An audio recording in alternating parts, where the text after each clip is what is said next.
Hey, it's your guy Tyrrell back with the interviews. In today's video, we're going to briefly analyze the key tactical themes that played a significant role in Morocco's 1-0 win over Portugal. So in today's video, we're going to predominantly focus on the opening half and we're going to analyze Portugal's shape. Then we'll focus on Morocco's pressing, and lastly, we'll break down how their transitions created several issues for Portugal. So when we break it all down and we do look at the board, we have both sides playing in similar systems. Portugal were more of a 4-3-3, whereas Morocco were dropping off into a 4-1-4-1. So the first thing that you notice here is that it should be 3v3 in that midfield zone with the shuttlers against each other, and then Ruben Neves and Amrabat with the opportunity to push forward to close each other down. In terms of Morocco, when they dropped off into their 4-1-4-1, they had En-Nesyri sitting on Ruben Neves initially, and that allowed Amrabat to sit just ahead of the back four and monitor the movement of Joao Felix and Bruno shifting laterally in towards that space between the lines. There were times where both of them did shift in towards that space to attempt to get on the ball,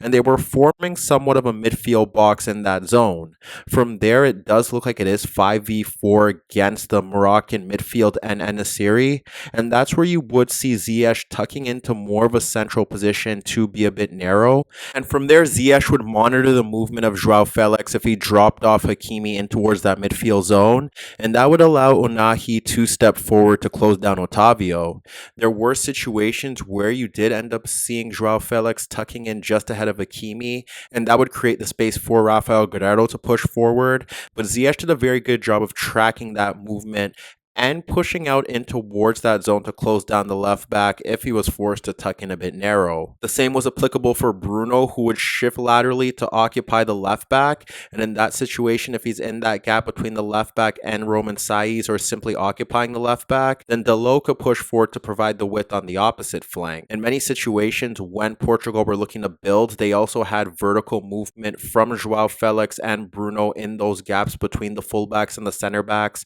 while Gonçalo Ramos occupied the two center backs, and there were situations where you ended up seeing Bernardo Silva and Otavio pushing forward and looking to join the attack and make runs in behind the Moroccan backline. Ultimately, the biggest issue here for Portugal was that they were struggling to penetrate that midfield bank of five, as they consistently struggled to play passes in towards their key attacking players in those zones, and eventually were reluctant to attempt to play those passes, as Amrabat in particular did a very good job in that opening half of breaking up play. Ultimately, the onus was on the center backs and Ruben Neves to get on the ball, and what we ended up seeing was that they dropped off into a back three with Ruben Neves splitting the two center backs and the center backs pushing out wider, and from there they were looking to push Rafael Guerreiro and Dalot forward to provide the width, but also attempt to peg back Boufal and Ziyech to stretch out the midfield bank of five. But even in these situations, Portugal struggled to get the better of the Moroccan midfield bank, as they did a very good job of having the shuttlers push out towards the center backs to apply pressure,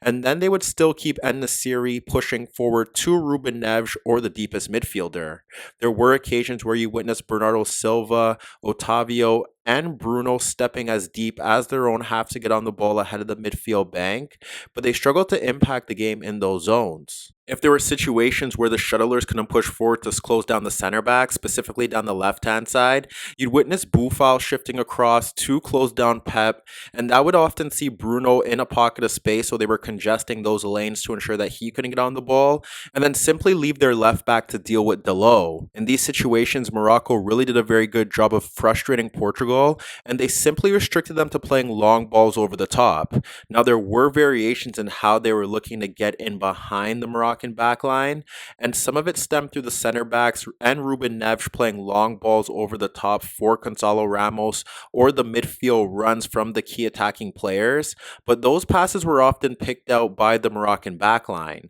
The other alternative for Portugal was to have the two center backs, and at times Ruben Neves or Bruno and even Otavio dropping off deeper to play diagonal balls out towards the fullbacks. But in these situations, the passes towards Dalot were often unsuccessful, and even when they resorted to play diagonal balls out towards Rafael Guerreiro, when they were successful, he struggled to get the better of Hakimi in 1v1s, and there were situations where Ziyech did a very good job of dropping off deeper if Hakimi was occupied, and he did a good job of ensuring that he blocked off those passes in towards the runs of Rafael Guerrero, or simply did a very good job of tracking back to provide cover and then eventually winning possession. To be fair, it was only Bernardo Silva who was capable of playing successful passes out towards Rafael Guerrero on a consistent basis down that left channel. However, in those situations, he was once dispossessed by Hakimi, and the other opportunity resulted in a wayward cross that went out of play. And then if you shift out to the right-hand side, arguably their best moment in that opening half stemmed from Otavio clipping a ball out towards Delo,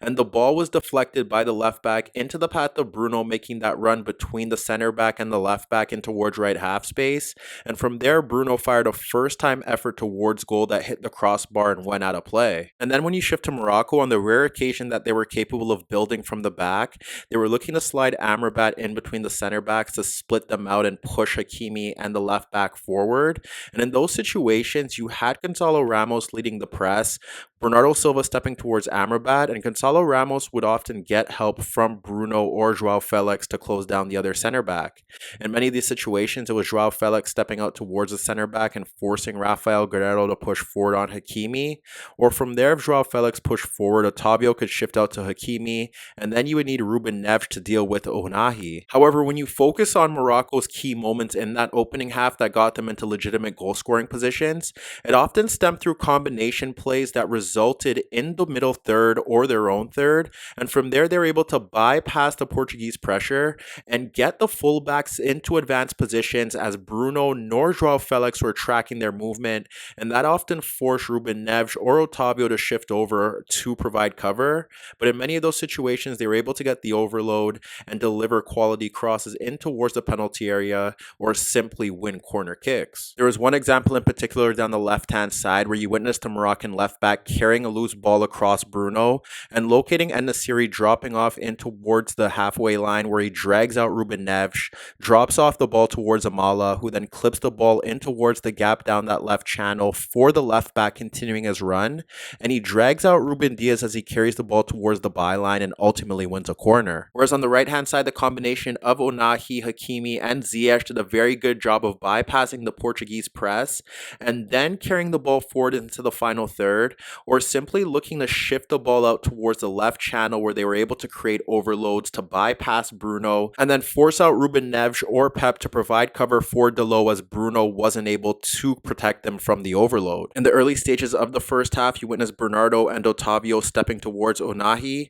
and he does a very good job of poking a square ball in towards Hakimi, who's closed down instantly by Gonzalo Ramos, but Hakimi drops the ball back in towards ounahi, who's able to bypass Otavio, allow the ball to roll to Ziyech, who pulls out Rafael Guerrero, and he squares the ball to an unmarked Amrabat, who pulls out Bruno, but from here he anticipates that pressure and switches the ball out to Roman Saiz. And then from there, Morocco could break forward and create an overload if they instantly slide the ball out towards the left back. As you watch that attack develop, it's Boufal carrying the ball towards Ruben Neves and Delo, and he locates Amala making a run in towards left half space, but Pep picks it up, and from there Amala attempts to spin away from the center back, but his touch is loose and that halts the attack. One of Morocco's better chances in that opening half stemmed from Bono punting a long ball over the midfield bank into the path of Ziyech, who dropped the ball off across Rafael Guerrero for ounahi, and from there ounahi was able to receive the ball freely and then carry it in towards the Portuguese third,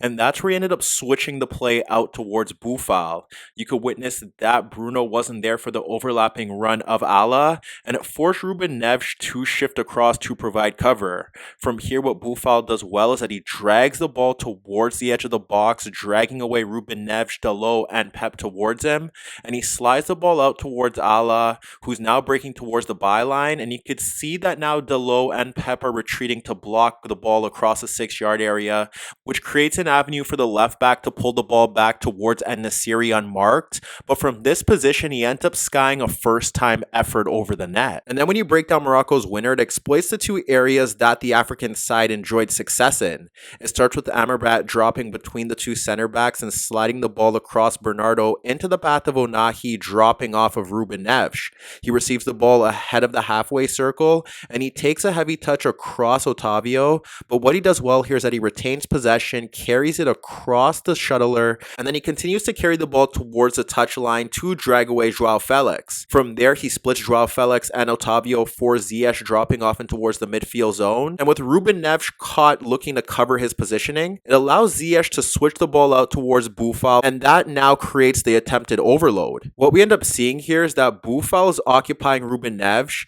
and Allah is able to deliver across in towards the penalty area, in which Amala is making a run to occupy Pep, and En-Nesyri is in that gap between Rafael Guerrero and Ruben Diaz. With Pep taken out of the game and the ball flying over Ruben Neves, you could see that En-Nesyri is goal side of Rafael Guerrero, and with Diogo Costa coming off his line and not communicating with Ruben Diaz, you witness En-Nesyri towering over the center back and nodding the ball off the ground into the net. So as you can see, Morocco's defensive shape presented issues for Portugal's attack, thus resulting in a failed attempt to play diagonal balls out to the advanced fullbacks, but the African side also deserves credit for their ability to break swiftly into space to generate their own attacks in the final third, and what proved to be the game's most decisive period.